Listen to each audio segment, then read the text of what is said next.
गत किछि वर्ष मध्यरे लोकमानंकर खूब प्रिय होई परिछि ड्रैगन फ्रूट। कम कैलोरी सहित अनेक पोषक तत्व रहिथिबा एही फल सबु ऋतुरे लोकंक पई खूब लाभदायक होइथाय। सेथिपई भारतरे एहार लोकप्रियता दिनकु दिन वृद्धि पाइबारे लागिछि।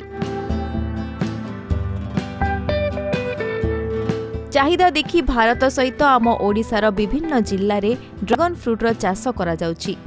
औषधीय गुणरे भरपूर ड्रैगन फ्रूट एही विदेशी फलरे औषधीय गुण भरपूर थिबारु फल बजार रे एहार चाहिदा बढ़िबारे लागिछि।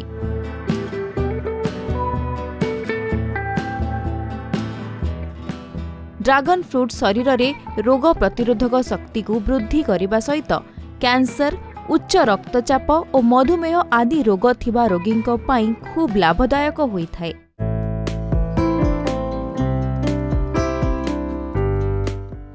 एही विदेशी फल धीरे धीरे देशी फल तालिकार स्थान पाइबाकु जाउछि। राउरकेला फल बजार को ड्रैगन फ्रूटर प्रवेश गत 10 वर्ष पूर्वर होई सारिछि, किंतु सेही समय रे एही फलर कोनोसी प्रकार चाहिदा नथिला।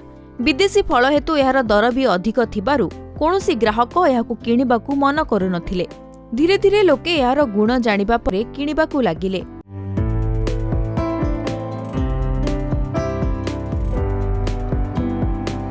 ड्रैगन फ्रूटर गच्छ लता जातीय होइथिबा बेले एही फल देखिबाकु खूब आकर्षणीय लागिथाय।